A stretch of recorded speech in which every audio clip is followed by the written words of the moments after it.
ETF index mutual funds నేర్చుకుని stock మార్కెట్లో రాణించాలనుకుంటున్నారా? వెంటనే ఈ నెంబర్కి కాల్ చేయండి.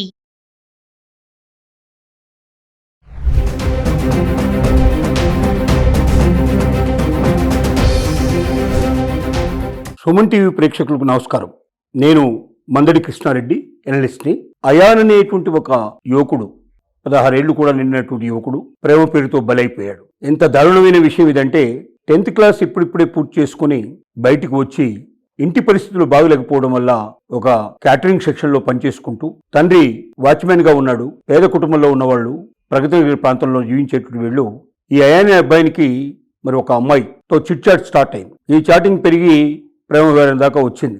వాళ్ళు కలిశారో, రియల్గా వాళ్ళ ప్రేమను వ్యక్తం చేసుకున్నారో, ఏం జరిగిందో పూర్తిగా వివరాలు తెలియకముందే గతంలో మరొక యువకుడు ఆ అమ్మాయితో ప్రేమలో ఉంటాం. అతనికి ఈ అయాన్ అనేటువంటి అబ్బాయి ఈ అమ్మాయితో కొత్తగా ప్రేమాయణం సాగిస్తున్నటువంటి విషయాన్ని తెలుసుకొని పథకం ప్రకారంగా ఈ అయాన్ని కుషాయిగూడ ప్రాంతంలో రాధికా సినిమా థియేటర్ దగ్గరికి రమ్మని, అక్కడ మాట్లాడడానికి పిలుస్తున్నానని చెప్పి మనం మాట్లాడుకుందాం రమ్మని పిలిచాడు. చీకటి పడుతున్న సమయానికి అక్కడికి చేరుకున్నటువంటి అయాన్ని కొంతమంది తన స్నేహితులతో వచ్చినటువంటి ఆ యువకుడు ముందుగా మాట్లాడడం ప్రారంభించి ఆ మాటలు పెరిగి కొట్టడం ప్రారంభించారు, గుండెల మీద బాడటం ప్రారంభించారు. చిట్ట చివరికి అతను తీవ్రంగా గాయపడే పరిస్థితి ఏర్పడి హాస్పిటల్కి తీసుకెళ్లే లోపలే అతను మరణించడం జరిగింది. దీన్ని బట్టి మనకు అర్థమవుతుంది ఏమిటంటే, ప్రేమ అనేది కూడా ఒక పరిపూర్ణంగా వయసు వచ్చి కనీసం 18 ఏళ్ళు నిండిన తర్వాత, 20 ఏళ్ళు నిండిన తర్వాత ప్రేమను గురించి పూర్తిగా అర్థం చేసుకొని, బ్రతుకు తెరువు గురించి ఆలోచన చేసుకొని, ఇద్దరు తమ జీవితంలో ప్రేమించుకున్న వ్యక్తులు తమ ప్రేమను సఫలం చేసుకోవాలంటే వాళ్ళు ఖచ్చితంగా ఎంతో కొంత ఆదాయాన్ని పొందుతూ ఉండాలి, లేకపోతే తల్లిదండ్రుల సపోర్ట్ అన్నా ఉండాలి, లేక వాళ్ళంతా వాళ్ళే భవిష్యత్తును తీర్చిదిద్దుకునేటువంటి పరిస్థితుల్లోనే ఉండాలి. అలాంటి పరిస్థితుల్లో ఉండేటువంటి ప్రేమలు ఫలించేందుకు అవకాశం కొంతవరకు ఉండొచ్చు. కానీ పసిపిల్లలు ఒక 10th క్లాస్ పూర్తవుతున్న సందర్భంగా, ఇంకా రిజల్ట్ వచ్చినటువంటి పరిస్థితిలో ఉన్నటువంటి పరిస్థితిలో 16 ఏళ్ళు కూడా నిండినటువంటి పిల్లవాడు మరొక యువకుడితో పోటీపడి ఇద్దరు కలిసి ఒకే అమ్మాయిని ప్రేమిస్తున్నామనేది వ్యక్తం చేసుకొని పోటీ పడటం వల్ల, నువ్వు నేను ప్రేమించిన అబ్బాయికి నువ్వు చాట్ చేస్తావా, ఆ అమ్మాయితో నువ్వు ప్రేమను వ్యక్తం చేస్తావా, నీ అంతు తెలుస్తాను అంటూ మరొక యువకుడు కొంతమందిని వేసుకొని, వాళ్ళ స్నేహితులు వేసుకొని వచ్చి ఒక మనిషి ప్రాణం తీసేంత స్థితికి ప్రేమలు దిగజారుతున్నాయని చెప్తే దీన్ని మనం ఎలా అర్థం చేసుకోవాలో కష్టం చెప్పడం. సమాజం కళ్ళు తెరవాల్సిన అవసరం ఉంది. పేద ఇంటి పిల్లల పరిస్థితి అలాగే ఉంది, డబ్బున్న వాళ్ళ పరిస్థితి అట్లాగే ఉంది, మిడిల్ క్లాస్ వాళ్ళ పరిస్థితి అట్లాగే ఉంది. పిల్లలు ఏం చేస్తున్నారు, పిల్లలు ఏం చదువుతున్నారు, పిల్లలు ఎవరితో మాట్లాడుతున్నారు, పిల్లలు ఎవరితో స్నేహం చేస్తున్నారు, ప్రేమ లాంటి వ్యవహారాలు ఏమన్నా వాళ్ళ జీవితంలో ప్రవేశించాయా, వాళ్ళ ప్రవర్తనలో ఏమన్నా మార్పు వచ్చిందా, వీటన్నిటికీ తెలుసుకొని అలాంటి పరిస్థితులు మళ్ళీ రాకుండా జాగ్రత్త పడాల్సిన అవసరం ఉంది. కానీ దురదృష్టవశాత్తు ఇవేవీ లేకుండా తల్లిదండ్రుల పాలన తల్లిలో ఉండి పిల్లల్ని పట్టించుకోకపోవడం వల్ల కొందరేమో డబ్బున్న వాళ్ళు డబ్బు సంపాదించడమే జీవిత ధ్యేయంగా వెళ్ళిపోతున్నారు.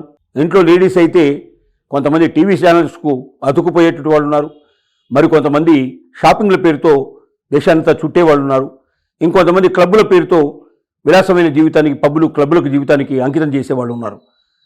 తమ బిడ్డలు ఏం చేస్తున్నారు, ఏం చదువుతున్నారు, ఆడపిల్లలైనా మగపిల్లలైనా వాళ్ళ ప్రవర్తన ఎలా ఉంది, వాళ్ళ ఫోన్ చెక్ చేయడం కానీ, వాళ్ళ చాటింగ్ చెక్ చేయడం కానీ, వాళ్ళ ప్రవర్తన తెలుసుకోవడం కానీ, వాళ్ళ గురించి కాలేజీకో స్కూల్కో వెళ్ళి వాళ్ళ గురించి ఎంక్వైరీ చేసి వాళ్ళు కరెక్ట్గా వస్తున్నారా, పాఠాలు శ్రద్ధగా వింటున్నారా, ఎగ్జామినేషన్ సరిగ్గా రాస్తున్నారా, మార్కులు సరిగ్గా వస్తున్నాయా లేదా, ఇవన్నీ విచారించేటువంటి తీరిక, ఓపిక పేరెంట్స్లో చచ్చిపోయింది, తగ్గిపోయింది. ఏ 5% 10% పేరెంట్స్ మాత్రమే పిల్లల మీద ఇలాంటి ధ్యాస పెట్టగలుగుతున్నారు. కానీ మిగిలిన వాళ్ళంతా చేస్తున్న పని ఏమిటంటే, వాళ్ళు పిల్లలు అనగానే వాడికి వాళ్ళకు మంచి ఖరీదైన ఫోన్లు ఇప్పించడం, ఖరీదైన బైకులు ఇప్పించడం, విలాసవంతమైన జీవితం గడపడానికి కావాల్సిన డబ్బులు ఇచ్చేయడం, ఈ రకమంగా పిల్లల్ని అతి ప్రేమతో చెడగొడుతూ పసికుళ్ళైనటువంటి వాళ్ళకి ప్రేమ అనేటువంటి ఒక మాయాజాలంలో చిక్కుకొని పోయి చిట్ట చివరికి ప్రాణాలు తీసుకునేంత పరిస్థితి ఏర్పడుతున్నది. అంటే దీనికి ఎవరు కారణం? ఈ సమాజం లోపల ఈ పరిస్థితులు మార్చకపోతే సమాజంలో యువత అంతా కూడా చెడిపోయే అవకాశాలు ఉన్నాయి. మాదక ద్రవ్యాలకు అలవాటు పడుతున్నారు. స్కూలు ఆవరణలోనే మాదక ద్రవ్యాలు అమ్ముతున్నట్టుగా మనకి ఇటీవల చాలా సంఘటనలు కనపడ్డాయి. అంటే ఒక 7th class 8th class 9th క్లాసులో ఉండగానే మాదక ద్రవ్యాలకు అలవాటు పడ్డవాడు ఆ మాదక ద్రవ్యాలు కొనడానికి డబ్బు దొరకకపోతే చివరికి ఆ మాదక ద్రవ్యాలను అమ్మడానికి కూడా సిద్ధపడేటువంటి పరిస్థితుల్లోకి దిగజారిపోతున్నారు. అంటే జీవితం ఎంతో గొప్పగా ఎదగాల్సిన జీవితాలు పురిట్లోనే సందు కొట్టినట్టుగా మొదట్లోనే దెబ్బతింటున్నాయి. సమాజంలో విచ్చలవిడిగా పెరిగిపోతున్నారు. సమాజానికి వారు ఒక రాచపుండులాగా మిగిలిపోయేటువంటి పరిస్థితులు ఏర్పడుతున్నాయి. తల్లిదండ్రులారా కళ్ళు తెరవండి. సమాజంలో జరుగుతున్నటువంటి ఈ వికృత చేష్టల్ని ఆపడానికి మీరు ప్రయత్నించండి. మీ బిడ్డల్ని మీరు కంట్రోల్ చేసుకోండి. బిడ్డల్ని కంట్రోల్ చేసుకోకుండా, బిడ్డల్ని చక్కగా పెంచకుండా ఉండేటువంటి ఏ తల్లిదండ్రులు కూడా ఆ బిడ్డల్ని కనడానికి అర్హత లేదని చెప్పడం తప్పదు. బిడ్డల్ని కనేసాం, సమాజంలో వదిలేసాం, వాళ్ళ పాటికి వాళ్ళు ఎలాగో పెరుగుతారు, వాళ్ళు ఇష్టం వచ్చినట్టుగా వాళ్ళు గడుపుతారని చెప్పి స్వేచ్ఛ ఇస్తే వాళ్ళు సమాజంలో వాళ్ళుగా పెరగడం కాదు, సమాజాన్ని విచ్ఛిన్నం చేసి, సమాజాన్ని నాశనం చేసి, సమాజానికి ద్రోహులుగా మిగిలిపోయేటువంటి పరిస్థితులు ఏర్పడుతున్నాయంటే మనం సిగ్గుతో తలవంచుకోవాల్సిన పరిస్థితి ఉందని మాత్రం ఖచ్చితంగా చెప్పగలం. ఈ అయాన్ సంఘటనే మనందరికీ కళ్ళు విప్పే పరిస్థితి కావాలి. 10th క్లాసే కాదు, 7th class 8th class 9th class నుంచి కూడా ఆడపిల్లల్లో మగపిల్లల్లో కూడా చాలామంది ఈ ప్రేమ అనేది సినిమాలు చూడటం ద్వారా కానీ, యూట్యూబ్లో చూడటం కానీ, ఇవాళ ఆన్లైన్లో ప్రపంచ సమాచారం అంతా తెలిసే పరిస్థితి ఏర్పడుతుంది. చాలా చిన్న వయసులోనే ఈ ప్రేమ అంటూ ప్రేమకి, కామానికి, తర్వాత తాత్కాలికమైన మోహానికి మధ్యలో వ్యత్యాసం తెలియకుండా బతుకుతున్నారు. ఇలాంటి వాళ్ళని కళ్ళు తెరిపించాలి. వాళ్ళకి సమాజం అంటే ఏమిటో తెలియజేయాలి. ప్రేమ కన్నా ముఖ్యం జీవితంలో సెటిల్ అవ్వడం. జీవితం ముందు విలువైంది. ఆ జీవితాన్ని చక్కగా ఎదిగి ఒక తమ కాళ్ళ మీద తాము నిలబడి వాళ్ళు తల్లిదండ్రులకి భారం కాకుండా ఉండగలిగే పరిస్థితి ఏర్పడ్డాక అప్పుడు ఖచ్చితంగా ప్రేమల గురించి ఆలోచించాల్సిన అవసరం ఉంది. ఆలోచించవచ్చు, అది అనివార్యంగా జరిగేటువంటి పని.